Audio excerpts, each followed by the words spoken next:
DK. Go, Cat. Presented by Bones Brothers Media. There are two guys that I do not forget to ask about each week on this podcast because to me, as a casual fan, every time they're in a field, they play confidently, they putt well. They usually give you at least a round or two, if not more, of suspense and sweat. Most importantly, though, they are riding this wave of momentum that continues to trend upwards, always with these guys. You want to take a guess who those two guys are, Wildman? I'm going to say Harris English and Russell Henley. We talk about the old gum chewer all the time. It's not him. Henley. And Henley, unfortunately, we talk about a lot too, but it's not I'm him. wrong. Bones DK. You want to guess either one of the two guys? I mean, how big of a player is he? I'll leave it to Tom Hoagie. Tom Hoagie is one of our guys. They've both won this year on tour. Raytan? Raytan is one of them. I talk about Raytan every single week, and he was a bargain up until this week. Top 40 player in the world, 4 top 10s this year, tied for 6 at the Memorial. Who's the other one, Bones DK? Who is it? I don't know. The brother of the top seed this week, Alex Fitzpatrick, who is also tied for 6. 2 top 10s this year, 13 out of 14 cuts in the events he's been in. He will be in Canada also this week. But those two guys really seem to always, like I say, give you some suspense and some sweat. Wildman, how did you feel about the week this week? Our Corey Connors Rogue Warrior of the Week finished 18 over par, not tied, in dead last, 53rd place. Some of the guys that we often talk about on this podcast, McElroy, Rose, Scheffler, Cantlay, the old gum chewer, Aaron, I like my Ruben on rye, Keegan Bradley, all top 20s this week at the Memorial. Russell Henley, who you just mentioned, tied for 22nd. Tom Hoagie, a friend of the show, 13 over par, 50th place. Made the cut. So, it was kind of an off week for us, Wild Man, and we're going to Canada this week. Just tell me how you feel about things. Yeah, I mean, hey, Connors got through, right? So all we asked him to do was the Rogue Warrior. I thought the Rogue Warrior, from what I recalled, was Ricky Fowler, who finished in dead last. I did endorse him. Our old man, Super Dave, I spoke to him earlier this morning. He took Ricky Fowler in Survivor. He said, "Are you guys recording today?" I said, "We are." He goes, "I won't be listening." He also took a shot at Scotty Scheffler on our private text thread that said Scotty's just the worst putter in the PGA, which I think many could dispute. Bones DK joining us from the doldrums of Accushore Stadium, which has been in the news all week. He was actually there the second night of the Morgan Wallen concert that was famously now canceled. It was one of the most beautiful nights the city of Pittsburgh has ever seen, Rob. What the hell happened up there in Pittsburgh? And man, it was total chaos in the morning. We were setting up for the second night of the concert after a great. I mean, he threw a good show on Friday night. That was pretty impressive. That was something I haven't seen in a long time. But there's a lot of rumors going around that he was already gone in Tennessee and all this stuff. I mean, the weather was projecting bad. Our hometown, Wheeling, West Virginia, got crushed again. The trees were down everywhere. It just happened to miss us. It didn't look good on his end because it was nice and sunny at like 4 p.m. and the rest of the night. But hey, what can you do? He makes millions of dollars every day, and quite frankly, he probably doesn't care. So he is an interesting dude, man, because he puts out an album and he will have the top 10 songs on the Billboard Hot 100 while that album's out for those 2 or 3 or 4 weeks. He's been kicked off Saturday Night Live. He's been quoted using racial slurs. He's thrown furniture off of bars on Broadway in Nashville. Hey, listen, he's got 50 million monthly listeners on Spotify. He seems to be the reincarnation of Donald Trump. He could kill a man on Fifth Avenue and nobody's going to do anything about it. What an interesting case. Wildman, you want to add something to that? Yeah, here's for those who don't know, he was a contestant on The Voice, by the way. They told him to kick rocks. Somehow he's made it, I think he kicked rocks pretty early in that show, but here's an interesting observation I made with Rob.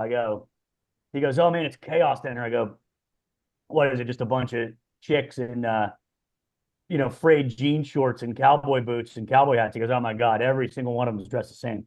I go, "What a bunch of losers." And then I go, "Wait, that's probably what they say about us dressing up like 22-year-old men and going to a football game, right? Wearing a jersey of a teenager, I'm going to tell you this. On Saturday, I can almost guarantee this. Nobody was a bigger loser anywhere than you probably on Saturday, Wild Man, no matter what you were Hey, doing and where you were doing it. what did I do?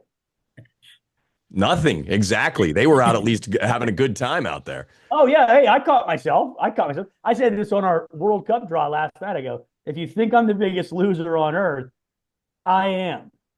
We'll leave it at that. This is a golf show. Let's get back to golf. The Canadian Open this week. I hate to be so negative. I feel like I'm on a down streak right now, but is this the worst event on the PGA Tour, Bones DK? I mean, listen, it's a golf tournament and there's money to be won. I actually love when people, go off a, tournament based off it's the RBC Canadian. Well, guess what? Don't play this week because I'm out there trying to win. So, it's a tournament that is going to be playing golf. I want to say this, that I wasn't on the show last week, and the core four that I sent you guys, I don't think got brought up, and it actually did pretty well. It had Justin Rose T12, Spawn T12, Cantlay T17, and Russell Henley T22, who ended on a streagle, by the way. So, I'm feeling good going into this week, and we got a lot of golfers to talk about. Let's win some money this week. It's the RBC Canadian getting ready for the U.S. Open. Let's build a bankroll heading into the U.S. Open this week. It's a weaker field, but there are some really good players out there, Wild Man. Just first look at the field and the course. Who do you expect to, I don't know, win the thing? Why don't you give us that right off the get? And then what's the course like? Is it tight? Are the greens small? What are we looking at? Yeah, who's gonna win the event, man? I'm gonna Rob, I forget exactly who your core four is, but I think this guy's a member of the core four.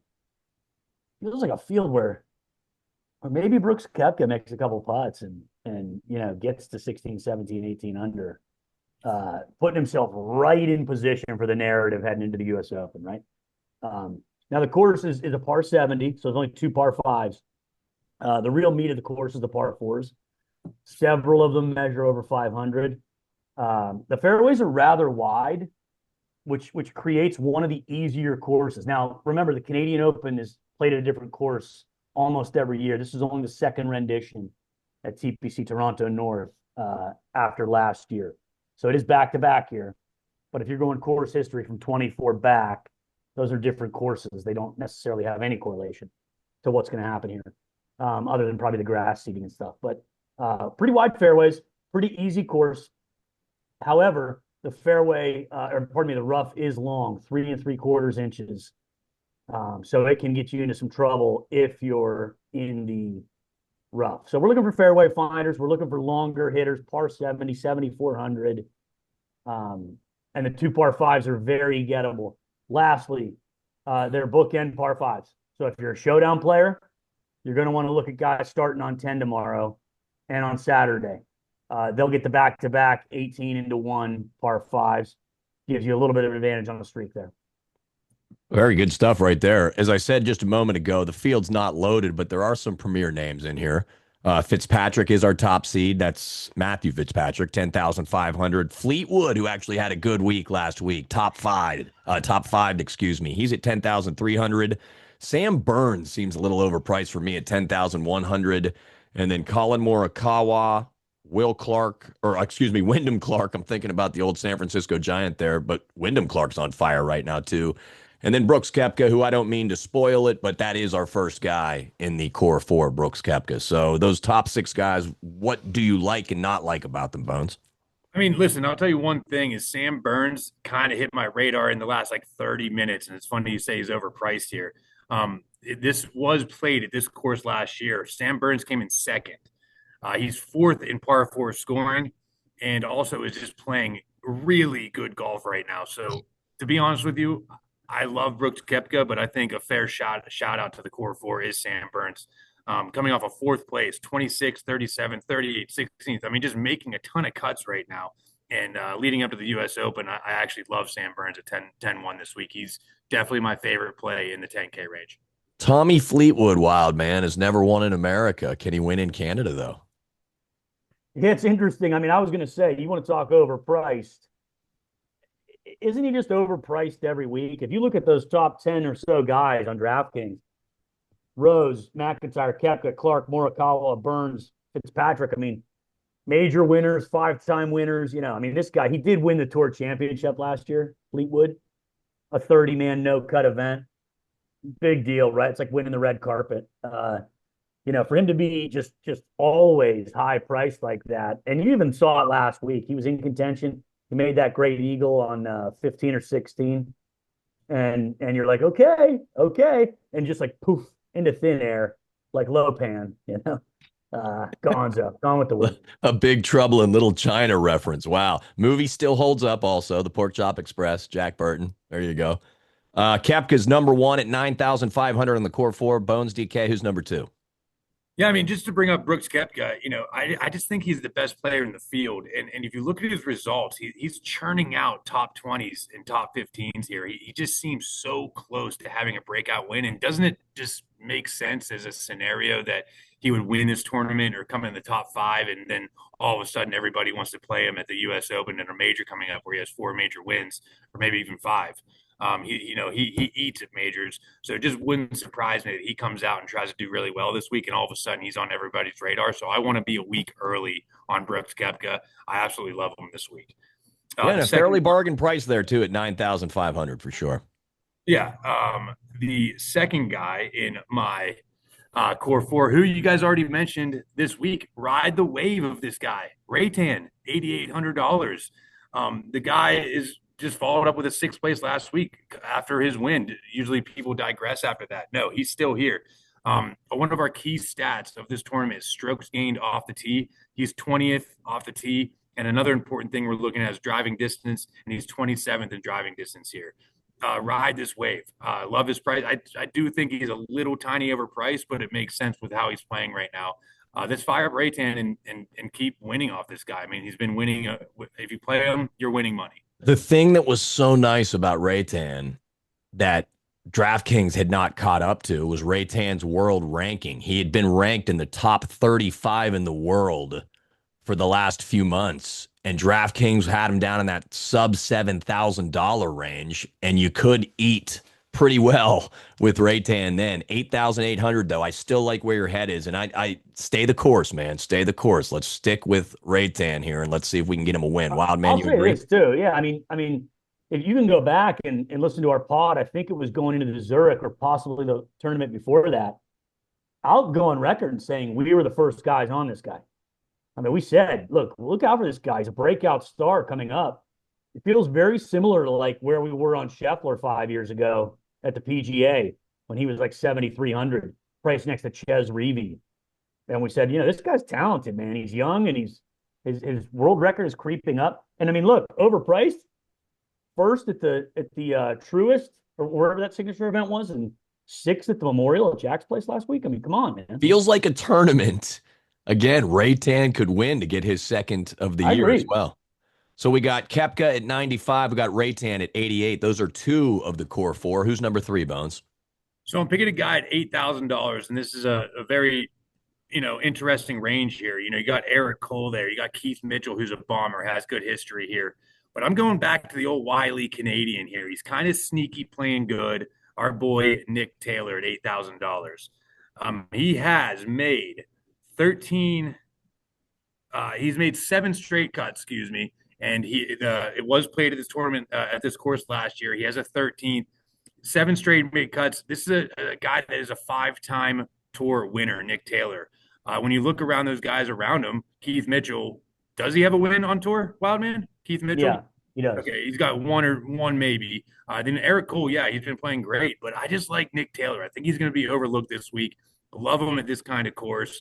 He's a great putter. He rolls with the spider putter that we love.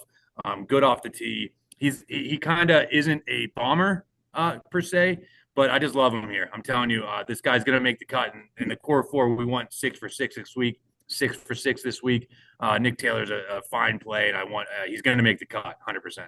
Koepka, Raytan, Taylor. Who's number 4 in the core 4? All right, so we're going to go down to $7,400. This guy has made 5 out of the last 6 made cuts. His only missed cut was at the Masters. Has a top 10 in there. He's number 1 in driving distance on tour, number 6 strokes gained off the tee. Pot Guider, $7,400. Let's fire him up this week, man. I love this guy. This is a perfect tournament play I'm at. Again, driving distance is a huge advantage here. Pot Guider, I believe, has a chance to win this tournament. $7,400 is by far the best player in that range, in my opinion. So we've got Koepka, Potgieter, Ray Tan, and Taylor. Anything you want to add to that, Wild Man? You seem to be chuckling a little bit. Yeah, I was just thinking, just remembering this Frank Novello, one of the European announcers. He's like, a couple of weeks ago, he goes, there's a pot bunker, and here comes an alligator. If it goes in, is it a pot gator? It's not bad. It's not bad. It's not He's bad. getting paid the big bucks also. We're sitting here in, Rob, for crying out loud, is in the basement of AccuSure Stadium right now doing this podcast. Hopefully we win for $50K this week, and I'm not here. Hovland at 9,000, Wild Man, or 9,200. Do you like Hovland at all? Yeah, he's a guy that like always flies under the radar, right? And certainly a guy that like if he were to win, you'd be like, seemed like an easy play, right? Like, I mean, he's a really, really good player, Norwegian guy, can bomb it, can obviously get hot. You know, he did win at the Valspar. That wasn't this year, right? It was last year, I think. And he goes, they asked him, how'd you pull it off? He goes, I have no idea. My game's been awful. I just somehow made some putts and won. So he's that kind of talent. He is that kind of talent. And he seems to be one of the least focused golfers, actually, on the tour. But I think that's what a lot of people like about him. That's some of his fan appeal, for sure. I forgot to mention Justin Rossi also, 9,300, a friend of the show. What about him, Bones? I mean, Rose has been playing great.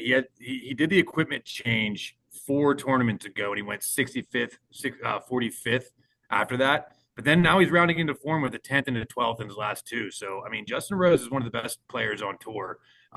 He's extremely volatile, but he's a guy that's going to come in, I guarantee, super low owned, under 10%. So, yeah, I mean, I'm okay with Justin Rose this week for sure. I'll be honest with Rose. I actually hope that he like plays okay this week and kind of grinds out like a top 22 because he's an auto click next week at Shinnecock, in my opinion.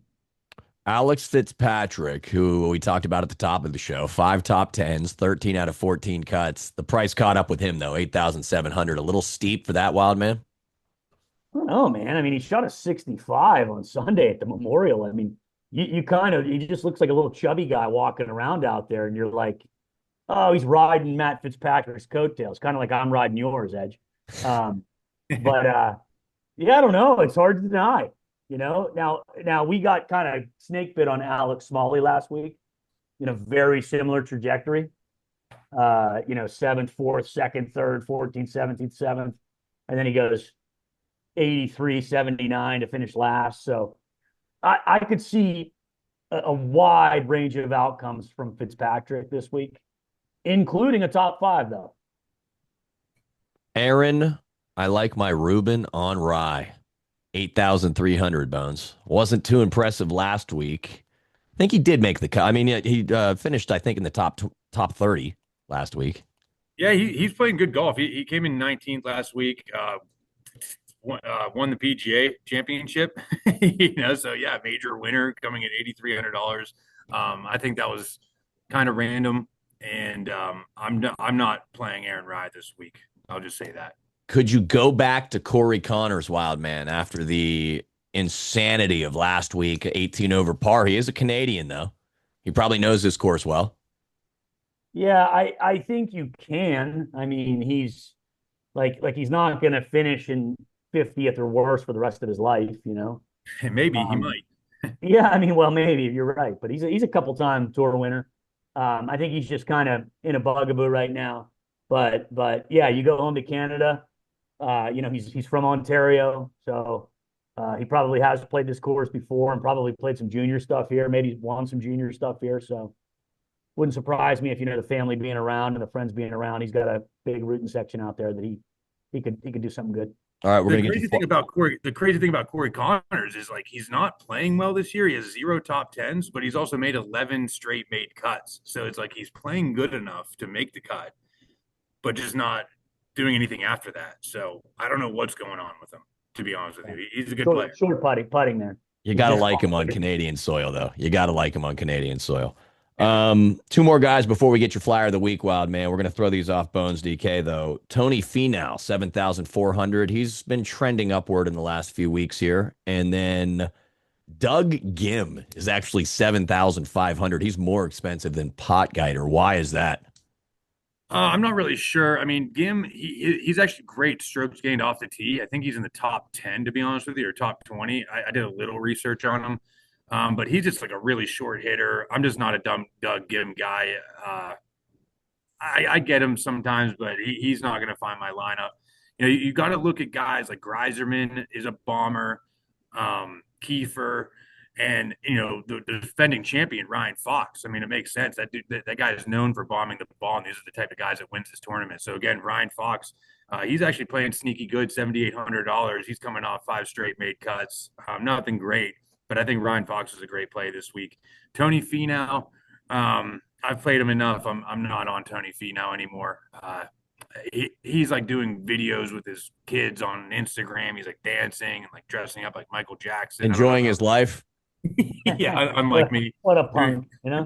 What a Unlike jerk. me. Huh? Yeah. Enjoying his friends, his family, his dare wealth. you?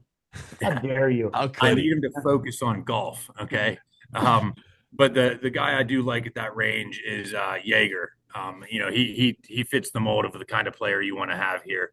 So I wouldn't be surprised if Jaeger comes out and has a good finish. He has 2 top 10s this year. Little up and down, definitely volatile, but I wouldn't be surprised to see Stefan Jaeger at the top of the leaderboard. I just dry heaved a little bit in my mouth when I heard Jaeger, thinking about a Jaeger man. bomb. I don't When's know the why. When's the last time you actually had a sip of Jaeger? A long time ago, and I'm not lying. I can't even look at the bottle, and I can't even look at a bottle. Did we not have? Didn't we have some at the member guest recently at your place? Anything's possible, but I mean, I don't recall drinking any Jägermeister, and anytime I hear Jaeger, it brings back memories. I like that little Ryan Fox tidbit in there, though. Just a minute ago, guy that won here last year at 7,800. That's a good bargain price for this field. Wild Man, who's your flyer of the week?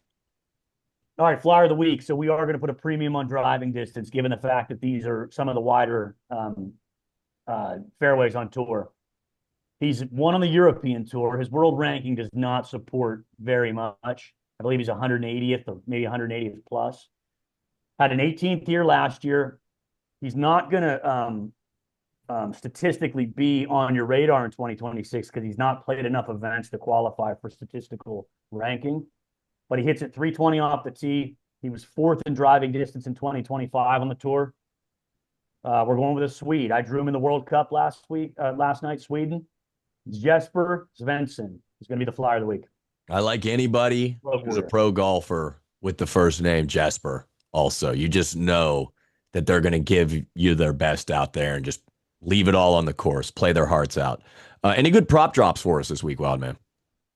Yeah, I mean, that's one of them right there, top Swede. There's only 3 Swedes in the tournament, one of them being Alex Noren. So Svensson's coming in plus 250 as the top Swede.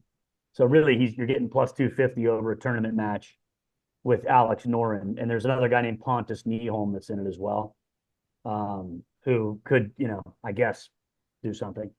But if Svensson makes the cut, I like having that plus 250 ticket. Staying with that, we're going to go. Sorry, go ahead. No, is that the only prop drop you had? But it sounds like you got another one. Yeah, staying with regions, we're going to go top Chinaman, Hao Tong Lee, bomber. Shows up at big events and can kind of pop out of nowhere. So the Chinese golfers aren't the strongest group on tour. I like Hao Tong Lee. He's plus 350, I think, is the top Chinaman. Plus money. I forget exactly what he is. I thought you were going to say Lo Pan when you mentioned the top Chinaman. Yeah. Or Egg Shen, one of the two. Our core 4 this week is Brooks Koepka at 9.5, Potgieter at 7.4, Raytan at 8.8, Nick Taylor at 8,000 on the nose. Jesper Svensson is our rogue warrior of the week at 7,000. Then we're going the top Swede with Jesper and our top Chinaman. Say that name for me again, Wild Man. I have it written here, but my chicken scratches so badly. I can't. Haotong Lee. Haotong Lee. Yeah, he's Our not a prop member drop. of the Lords of Death. Not a member of the Lords of Death. Any final thoughts on the RBC Canadian this week, Rob? Hey, let's win some money. Let's build a bankroll this week, and let's throw the core four into the top 10 parlay. $5 a week. It's going to pay off one day and win us 1,000. And I really like Brooks Koepka top 5 at plus 520. Okay, a couple additional prop drops there. Bonus prop drops out of I like Bones to win DK. big money, little dollars with big money. You remember that trifecta I sent you at the Super Bowl a couple years ago? The Sure. first 3 touchdowns in a row, $5 to win 1,000. I ended up not putting it in, and you did won $1,000. I was there. 200 to 1. I was sitting right across from him. He goes, holy crap, I just won. Hurts had to score the first. Brown had to score the second. Kelsey had to score the third, or vice versa. Kelsey and Brown. Yeah. And we hit I think it was 200 like a 50-yard. It was like a 50-yard bomb to AJ Brown to cash the ticket. Yeah, so it's not impossible. Spurs Knicks last night, wild man. It's 2-1, and I just got this funny feeling that the Spurs are not done yet. What did you think about the game last night? Yeah, I said Knicks in 6 at the beginning. I think it's going to trend that way. I think they take game 4, probably lose back in San Antonio, and we'll have a chance to exercise the demons in game 6. But yeah, I mean, look, these two teams are so good. There's future Hall of Famers here. It's pretty ridiculous that anybody would get out to a 3-0 lead. So in hindsight, I mean, I lost more money than I'm willing to admit right now on the Knicks money line. However, yeah, I'll be back on him in game 4. But yeah, I mean, Wembanyama, he came out and pretty early on, you're like, yeah, San Antonio is in this thing. And I am a casual NBA fan and have just started watching, follow it through the season on SportsCenter and stuff like that, but just started watching it, each game in the last 2 rounds. That is some of the most physical basketball I've ever seen. They are playing football out there on both Wembanyama, and Anthony Towns is getting the same thing when he's under the post. It's just mug him, rip him, elbow him, do whatever you can. First time in the NBA Finals history also, the road team has won the first 3 games. Speaking of betting, that's weird. Wildman just mentioned a moment ago, Brendan Sorsby. Rob, I don't know if you heard about this. He's the Texas Tech quarterback, was just granted an injunction yesterday, so he can play this season for the Texas Tech Red Raiders. That's a big deal because he's admitted making over 40 bets to a sum of $100,000 over the last 4 years, some of them on his own team. Now, I don't really want to get into the moral compass here, whether he should be playing or not. Have you made 40 bets over the last 4 years, Rob? Yes. Well, I think it's 1,400 bets, I think is what it was. Have they accumulated $100,000 cold hard cash? Have you got the alert from DraftKings that says, hey, you have reached your allotment for the month? There's a way to look at it. We're getting personal today. There's a way to look at it, and I gave a glance one time to my overall, and I quickly shut the phone. I was going to say, we have a friend of the cast, D-Lo, right? We won't mention him by name, but he calls Well, you just did, buddy. Well, I mean, anybody who knows him can put it together. But he calls him and goes, have you seen this new all-time tab on DK? I got one piece of advice for you guys. Don't open it. Oh my gosh. I remember on the old Full Tilt Poker, you could go back and look at your deposit history and the games that you played in and all that. And that was always a very depressing thing. But Sorsby's getting to play for Texas Tech. And the ADs are kind of playing the holier than thou card right now. You got to protect the integrity of the game. His lawyers made the argument that it's a mental health thing and it would actually be detrimental and cause irreparable damage to his mental health if he was held out. So the courts won out. Medicine won out, but it does make you wonder. It's happening in every sport, guys. You just can't see it. Every game out there has the potential to be fixed, and you don't have to worry about these superstars like Sorsby. You got to worry about the guy who's making the least amount of money on your team. Yeah. That's the one dropping insider information or throwing the game in some capacity. Generally speaking, I don't really take any umbrage with a player betting on a sport they don't participate in. But yeah, I mean, from an integrity standpoint, like you can't be betting on college football games as a college football player. Your own team when he was at Indiana, he was betting on Yeah, Indiana when he was a I mean that's backup at crazy. Indiana, So yeah, Crazy. that's a problem. And Yeah, it should have been taken probably a little bit. Well, I mean, so is mental health though, right? I'm not going to get into that's a discussion for an entirely different podcast, but that's why you have a judge decide that one. They know more than we do. WV baseball in the College Baseball World Series for the first time in program history. They are an electric factory right now.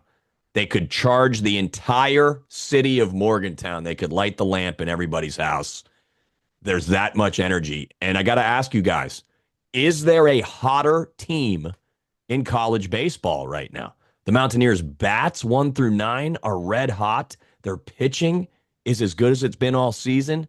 Defensively, they're not giving up a lot of runs. Why not WVU, Wildman?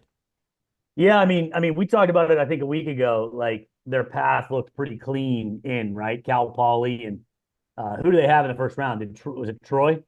They get They Troy got in the through. first round, yeah. So I mean, they could beat Troy, sure. Then you start looking down the road, and it's like the North Carolinas and the Georgias and the Mississippi States and those ones, where you're like, okay, all right, let's see what they're made of. But yeah, I agree, man. They've got arguably the best player in college baseball in Gavin Kelly. So it's fun, man. It takes me back, and I was not following the team closely until they got into the postseason.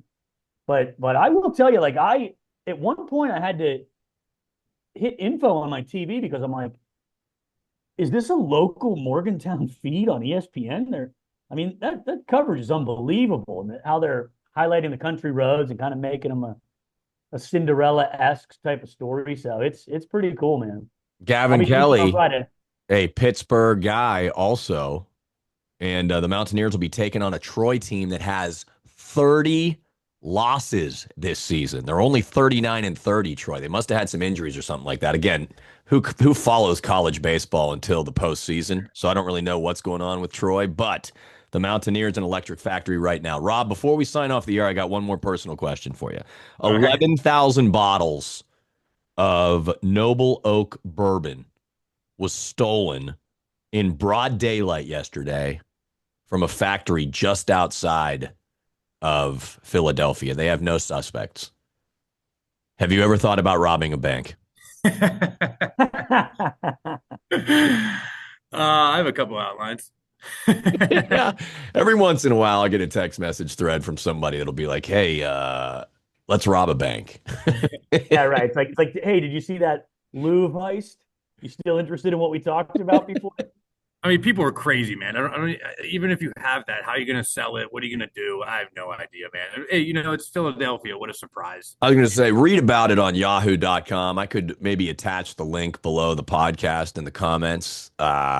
It sounds very Sopranos-esque, like this is legit mafia stuff that happened, right? Like an 18-wheeler of truck, or I mean, an 18-wheeler truck just gets like hijacked, like you've seen it in the movies Goodfellas. Right. You know what I Right. mean? Well, So it's usually like the fix is in, right? The truck driver owes somebody some money, and inside job. he just went to the bathroom for the 3 minutes when the heist took place. Yeah, inside job. No doubt about it. All right, our core four this week is Kepka, Potgeider. I've pronounced Potgeider's name 4 different ways in this podcast. Al-Qaeda. Kepka, Potgeider, Raytan, Taylor, Jesper Svensson is our rogue warrior of the week. We're going to take the top Swede as Jesper, the top Chinaman as Hao Tong Lee, and then Bones DK. What was your bonus? Brooks Koepka top 5 plus 520, and then the core 4 top 10. All right. There you have it right here, guys. Let's win some money. As Bones DK said, we're on a little bit of a dry spell here. We need to cash a card. For TW Man and Bones DK, my name is Edge. As always, thank you so much for listening. Until next time, good luck this week in Canada. Oh, Canada.